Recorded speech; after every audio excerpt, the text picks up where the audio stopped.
ए भैया आज हमनी विंध्याचल दरबार में बानी जा। देखिए गोलई का माता रानी से कैसे कहता। हे कृष्णा बाबा सुनी, विनती करी ले हम तो हारा हो माई दे दादा रसनवा। विनती करी ले हम तो हारा हो माई दे दादा रसनवा। विनती करी ले हम तो हारा हो माई दे दादा रसनवा। दे दादा रसनवा माई दे दादा रसनवा। दे दादा रसनवा माई दे दादा रसनवा। दे दादा रसनवा माई दे दादा रसनवा।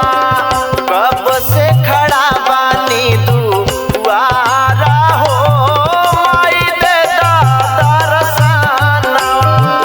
कब से खड़ा बानी दुआरा हो माई दे दादा रसनवा। कब से खड़ा बानी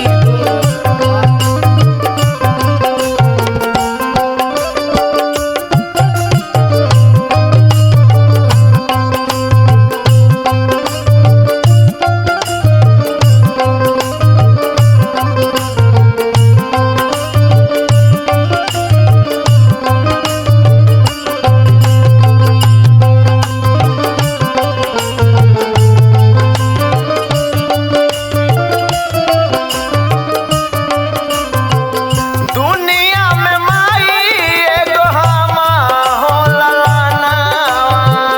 दुनिया में माई एगो हम हो ललनवा। पूजे के चाहिले बस राउरा चरणवा। पूजे के चाहिले बस राउरे चरणवा। दुनिया में माई एगो हमा हो ललनवा। पूजे के चाही खाली राउरा चरणवा।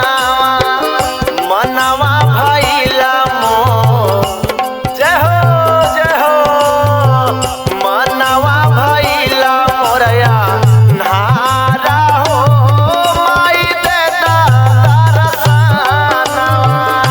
मनवा भइला मोरया नारा हो माई दे दादा रसनवा। मनवा भइला मोरया नारा हो माई दे दादा रसनवा। माई विंध्यवासिनी के दरबार में हमनी का का भाव बा। आला के अमर कइलू दे के बरदानवा। आला के अमर कइलू दे के बरदानवा। आला के अमर कइलू दे के बरदानवा। आला के अमर कइलू दे के बरदानवा। उदल के साथे कइलू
बा